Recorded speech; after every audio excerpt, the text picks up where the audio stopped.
Hi guys and welcome back to my YouTube channel mister Mayank study Baba. So friends, आज हम लोग continue करेंगे अपना सेकंड चैप्टर जो कि बीकॉम फर्स्ट ईयर का चल रहा था, प्रिंसिपल्स ऑफ मैनेजमेंट। ठीक है। सो आज हम लोग पढ़ने वाले हैं standardisation, simplification of work and moreover method study और time study, fatigue study, differential piece based system and mental evolution. ये आज पढ़ के इस चैप्टर को हम लोग ओवर कर देंगे। और उसके बाद से अगर आप भाई लोग बीकॉम फर्स्ट ईयर के हो तो चैनल को सब्सक्राइब कर लेना। ठीक है। बीकॉम फर्स्ट ईयर के क्लास 12 के लेक्चर्स आपको यहाँ पे फ्रीली प्रोवाइड किए जाते हैं, तो उसको ध्यान देना। आज है कि standardization and simplification of work. ये जो टॉपिक है या फिर ये जो चैप्टर है इन्हें क्लास 12 वालों के लिए भी हेल्पफुल है, क्योंकि उनका जो सेकंड चैप्टर है उसमें ये सब दिया है, लेकिन ये बीकॉम फर्स्ट ईयर में भी इसको दिया है, तो आप दोनों लोगों के लिए हेल्पफुल है। तो मेक श्योर उसका ध्यान दें। स्टैंडर्डाइजेशन, देखिए जो वर्ड है ना स्टैंडर्ड, इससे ही आपको पता चलता था कि हाँ कुछ स्टैंडर्ड सेट करना है। ठीक है। मतलब कि किसी भी चीज़, हर बिजनेस में आप जो भी बिजनेस से करते हो उसमें आप एक स्टैंडर्ड सेट कर दो। स्टैंडर्ड कैसे सेट कर दोगे? उसकी क्वालिटी पे, कि हाँ अगर आपका कोई सामान है, अगर आप उसको 10 रुपये, मान लो 10 रुपये पर यूनिट आप उसको बेच रहे हो, तो एक आप उसका स्टैंडर्ड सेट कर दो, हाँ इतना है, क्योंकि 10 रुपये में आप उसकी क्वालिटी बढ़िया आप प्रोवाइड करा रहे हो। ठीक है। अगर आप कम रखते हो स्टैंडर्ड, तो हो सकता है कि शायद कंज्यूमर या कस्टमर सोच सकते हैं कि कम है, लेकिन आपका स्टैंडर्ड जब सेट रहेगा तो आपको ईजिली हो जाएगा और कस्टमर को ईजी हो जाएगा कि हाँ एक क्वालिटी प्रोडक्ट आपको एक रीजनेबल प्राइस में मिल रहा है। ठीक है। तो वही है कि standardization refers to developing standard for every business activity. ठीक है। और सिंप्लीफिकेशन मतलब क्या होता है?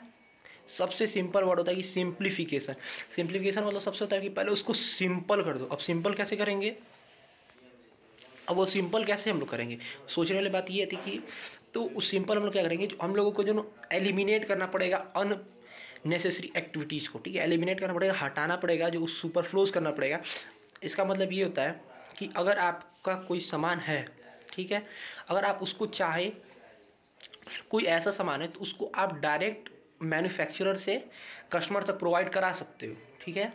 जो उसमें बीच में ज़रूरी नहीं है कि आपको रिटेलर होलसेलर की ज़रूरत पड़ रही है, तो अगर आपको ज़रूरत नहीं पड़े तो आप उनको ज़रूरत मत लगो ना, आप उसको काम को सीधे मैन्युफैक्चरर है उसके बाद डायरेक्ट कस्टमर के पास भेजो। इससे क्या होगा, काम थोड़ा सिंपल हो जाएगा। हाँ मैं ये नहीं कह रहा कि अगर कुछ काम है तो उसमें आप उनको यूज करो, लेकिन हाँ जहाँ पे ये काम चल सकता है तो उसमें आप इसको मत करो जी। मतलब ये कहने का मतलब है कि हर काम को थोड़ा सिंपल कर दो। ठीक है। सिंपल कर दो कि जिससे काम भी ना सही से होगा और आपका जो रिजल्ट है वो भी सही होगा। और इससे क्या फ़ायदा हो सकता है कि आपका जो कॉस्ट है वो कम होगा, लेबर कॉस्ट कम लगेगा, मशीन का, टूल का। ठीक है। और है कि it leads to fuller utilization of equipment and increase in turnover. ये सब आपका जो है बढ़ेगा और ये जो हम लोग का टर्नओवर है वो भी बढ़ेगा। नाउ आता है method study, motion study, time study and fatigue study. देखिए मेथड स्टडी, अब ये सबसे सिंपल चीज़ है कि मेथड, आप ये देखो कोई बच्चा जानता है कि मेथड मतलब क्या होता है कि एक कोई बहुत ही बढ़िया तरीका ढूंढना किसी काम को करने का, जिससे क्या हो आपका काम जल्दी हो जाए। ये तो सबसे सिंपल है भाई लोग, कोई भी कर लेगा। मतलब कि कोई एक बढ़िया सा बेहतर तरीका ढूंढना है जिससे आप काम को अच्छे से कर लें, जल्दी कर लें और आपकी जो है रिसोर्सेज वेस्ट ना हो, आपका जो आपकी जो एफिशिएंसी है वो बढ़ जाए। वही कह रहा है कि the objective of method study to find out one best way of doing the job. कोई एक बहुत ही बड़ी बेस्ट तरीका ढूंढना उस काम को करने का, जिससे क्या होगा कि एफिशिएंसी हमारी बढ़ेगी in the use of materials, machine, man power and capital. उससे हमारा क्या होगा, मटेरियल्स का, मशीन का, मैन पावर और कैपिटल का। अब मेथड स्टडी का मतलब ये हो गया, सबसे सिंपल एग्जाम्पल ये है कि अगर का सबसे सिंपल एग्जांपल जैसे ये हो गया कि अगर मेरी कंपनी चल रही है, मुझे ये सीमेंट बालू की काफ़ी ज़्यादा ज़रूरत पड़ रही है। ठीक। तो सीमेंट बालू को मैं क्या कर रहा हूँ कि मैं एक ही बार क्या कर रहा हूँ, बहुत ज़्यादा सीमेंट बालू का ना अपने यहीं पे मंगा ले रहा हूँ। ठीक है। बहुत ज़्यादा सीमेंट बालू मतलब मैं समझ लो ना, छोटा सा उसका जो दुकान है ना, मैं अपने फॉर्म के पास ही मंगा ले रहा हूँ कि भाई मुझे ज़रूरत पड़ रही है तो मैं बार बार जाके और ले लूँगा। और अगर मैं नहीं मंगाऊँ तो क्या होगा कि मुझे डेली ज़रूरत पड़ेगी, तो डेली की मेरा एम्प्लॉय है, मेरा जो वर्कर है वो डेली जाएगा वहाँ से सीमेंट, और जो वहाँ पे सीमेंट बालू जो भी चीज़ है वो वहाँ से लेके आएगा। तो इससे क्या होगा कि टाइम वेस्ट होगा, कॉस्ट, लेबर का कॉस्ट लगेगा, एफिशिएंसी उतनी रहेगी नहीं। इससे क्या होगा, ये प्रॉब्लम होगा। लेकिन अगर मैं ये कर देता हूँ, मेथड उसको बता देता हूँ कि हाँ भाई तू छोटी दुकान है ना, उसको यहाँ पे लाके थोड़ा स्टैब्लिश कर ले, मुझे कुछ दिन के लिए मुझे यहाँ से तुझसे तेरे दुकान से सामान चाहिए होगा तो मैं वहाँ से आराम से ले लूँगा। ठीक है। मोशन स्टडी में भी, मोशन स्टडी का भी में यही फंडा है। इसमें फंडा ये है, मतलब कि बात ये है कि आप जो काम कर रहे हो तो उसमें जो अननेसेसरी टाइम है उसको निकाल दो। अननेसेसरी टाइम का मतलब कि जो आप काम कर रहे हो उसमें कुछ ऐसा काम होता है जिसमें आपका टाइम ज़्यादा लगता है, जो वेस्ट होता है टाइम आपका। जैसे कि मान लो कोई आदमी है, ठीक है, आप वो चेयर पे बैठा है, और वो बार बार नीचे झुक झुक के कुछ टूल्स इक्विपमेंट उठा रहा है और फिर उसको यूज कर रहा है, फिर नीचे रख रहा है। तो आप उसको क्या करो, वो जो टूल्स है, जो इक्विपमेंट्स है, उसको क्या करो ना, आप उसके पास ही एक टेबल पे रख दो कि जिससे वो झुकेगा नहीं, उसमें उसका टाइम वेस्ट नहीं होगा, उसकी एफिशिएंसी वेस्ट नहीं होगी और वो आराम से अपना काम सही से कर लेगा। तो इसमें वही, it is a science of eliminating wastefulness resulting from using unnecessary ill directed and inefficient motions by workers and machines to identify best method of work. तो काम को आप इसमें भी आप जो है ना, जो एलिमिनेट कर देना, वेस्ट जो टाइम उसका जो वेस्ट जो चीज़ कर रहा है उसको हटा देना। वही इसमें बेस्ट एग्जाम्पल बैठ जाएगा जो मैंने आपको भी पहला एग्जाम्पल दिया था कि वो जो सीमेंट और बालू वाली जो दुकान है आप उसके पास स्टैब्लिश कर दो, इससे क्या होगा, उसका टाइम ही सेव हो जा रहा है। तो उसमें वही है टाइम स्टडी। भाई लोग टाइम स्टडी तो सबसे सिंपल है, एक टाइम सेट करना है। हाँ भाई ये काम को करने में कितना टाइम लगेगा, अच्छा हाँ ये काम है ये तो 2 घंटे में हो जाएगा, अच्छा ये है 4 घंटे में हो जाएगा, ये एक मतलब ये पता करना ना कि कितना एक काम को करने के लिए टाइम कितना लगता है। और इसका मतलब ये होता है कि हमें कितने लोग चाहिए, अच्छा ये काम है, अच्छा ये काम में तो 10 ही लोग कर लेंगे, ठीक है, मतलब इसे टाइम स्टडी से हमें पता चल जाएगा ना कि अच्छा इस काम में 10 लोग चाहिए, अच्छा इस ये काम है, अच्छा ये काम 2 घंटे में हो जाएगा, इसमें 8 लोग चाहिए। तो ये हमें ये डिटरमाइन करता है कि हमें हमारा काम क्या है और हमें उस काम को कितने टाइम में कर लेना है, ठीक है। तो इसमें वही आ रहा है, determines the standard time taken to perform a well defined job. The objective of time study to determine the number of workers to be employed, frame suitable incentive schemes and determine labour cost, ठीक है। Fatigue study क्या होता है, अब fatigue study ये होता है कि किसी काम को, फटीग स्टडी का मतलब ये हो गया ना सबसे सिंपल कि किसी काम को करने में वर्कर को कितना टाइम लगता है, ठीक है। इसका मतलब ये हुआ सबसे सिंपल में कि कोई भी वर्कर है लगातार, तो वो पूरे सुबह से शाम तक लगातार तो काम करेगा नहीं, उसको तो क्या चाहिए, थोड़ा सा रेस्ट चाहिए। तो इस फटीग स्टडी में हम यही फाइंड आउट करते हैं कि काम वर्कर को कितना करना चाहिए, उसको कब रेस्ट करना चाहिए, फिर उसको कब काम करना चाहिए, और कि उसकी क्या होगी, लेबर थकेगा नहीं, उसकी एफिशिएंसी लो नहीं होगी, उसके अंदर थोड़ा शक्ति स्टेमिना उसकी रहेगी। तो इसमें वही है कि हम लोग किस तरह से अपना टाइम सेट करें, उसकी कितना रेस्ट इंटरवल करें, कि मान लो 4 घंटे भी रेस्ट इंटरवल करें कि 2 घंटे भी रेस्ट करें। तो ये हम किस हिसाब से सेट करेंगे, वर्कर की एफिशिएंसी के हिसाब से कि वर्कर कितना काम कर सकता है।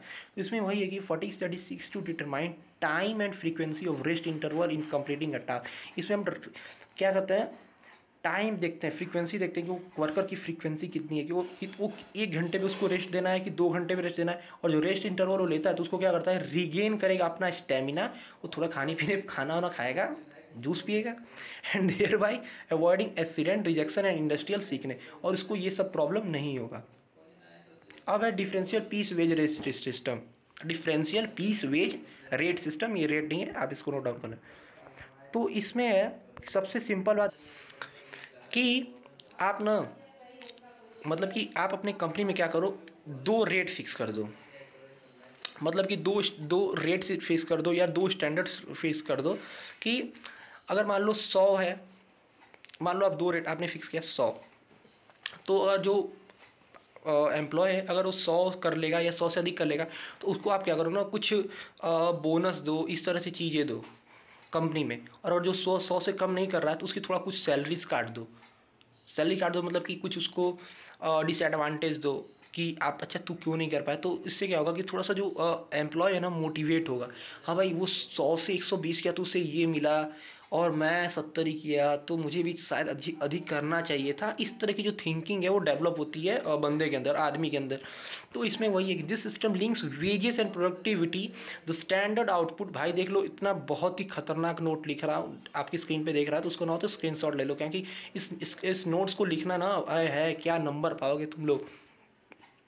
The standard output per day establish, आपको स्टैंडर्ड सेट कर लेना है हर दिन का, एक एक दिन का। And 2 piece rates are use, वो मैं बोला था कि आपको 2 रेट रखना है, higher for those who achieve up to and more than standard output. और उनके लिए जो हायर किसके लिए है, जो उसको अचीव कर ले रहे हैं, उससे ज़्यादा कर ले रहे हैं, उससे ज़्यादा आउटपुट को प्रोड्यूस कर रहे हैं। जैसे एग्जांपल में efficient worker and lower for inefficient worker, जो अधिक कर ले रहा है तो समझ लो एफिशिएंट है, जो नहीं कर रहा इनएफिशिएंट है। एंड स्लो वर्कर, दस efficient worker will be rewarded, जो अधिक कर लेता है, मान लो अगर 120 कर लेता है, 110 कर लेता है, तो उसको आप रिवार्ड दो। और जो नहीं, और इससे क्या होगा, इनएफिशिएंट को, तो वो इनएफिशिएंट में मोटिवेट होगा और क्या करेगा, अपना परफॉर्मेंस को ना इम्प्रूव करेगा। ठीक है, नाउ लास्ट है कि मेंटल रेवोल्यूशन। तो मेंटल रिवॉल्यूशन में सबसे सिंपल है कि भाई मेंटल रिवॉल्यूशन, दिमाग को बदल दो। किसके दिमाग को, वर्कर के, मैनेजर के। तो it involves a complete change in mental outlook and attitude of worker and management toward one another, from competition to cooperation. जो हमने पहले पढ़ चुके हैं, हार्मनी नॉट डिस्कॉर्ड, कोऑपरेशन, तो उसको अगर नहीं देखा है तो उसको पहले जाके देखो, तभी इस पे आओ। ठीक, तो it involves complete change in mental outlook, मतलब कि इन लोगों के दिमाग को चेंज करना, वर्कर के और मैनेजर के, कि उन लोग बताना कि भाई आप दोनों लोग एक दूसरे के लिए ज़रूरत हो। मैनेजमेंट अगर प्लान बनाएगा तो उसको एग्जीक्यूट वर्कर करेंगे, और अगर वर्कर सिर्फ रहेंगे, मैनेजमेंट ही नहीं रहेगा, तो करेंगे क्या। तो यही बात है कि उन दोनों को समझना चाहिए कि दोनों इंपॉर्टेंस है और उन्हें एक साथ काम करना चाहिए। कंपटीशन नहीं करना चाहिए, वर्कर्स को स्ट्राइक पे नहीं जाना चाहिए। The management should create pleasant working condition, management को क्या करना चाहिए, अच्छा वर्किंग कंडीशन प्रोवाइड करना चाहिए, जिससे वर्कर जो है अच्छे से काम करे, वर्कर को भी ईमानदारी से काम करना चाहिए, और वर्कर्स को भी लड़ाई झगड़े नहीं करना चाहिए, और काम को अच्छे से करना चाहिए ताकि उनका organisational goal and objective achieve हो। सो वेल, यहीं पे चैप्टर आपका समाप्त होता है। कुछ अगर 1-2 टॉपिक मिस हो गई हो तो उसको आप कमेंट में बता देना, मैं आपको पढ़ा उस पर वीडियो अपलोड हो जाएगी। सो फ्रेंड्स, आई होप आपको वीडियो अच्छी लगी हो। वीडियो अच्छी लगी हो तो लाइक कर लेना, चैनल को सब्सक्राइब कर लेना। BCom first year competitive exams and more ओवर्स की तैयारी आपको इस चैनल पे होती है, तो उसको ध्यान दें। तो तब ठीक है, तो अगर वीडियो अच्छी लगी हो तो वीडियो को ज़्यादा से ज़्यादा शेयर करें अपने दोस्तों के साथ, और आपसे मिलते हैं अगली वीडियो में। तब तक ले देखते रहें मिस्टर मैंग स्टडी हब।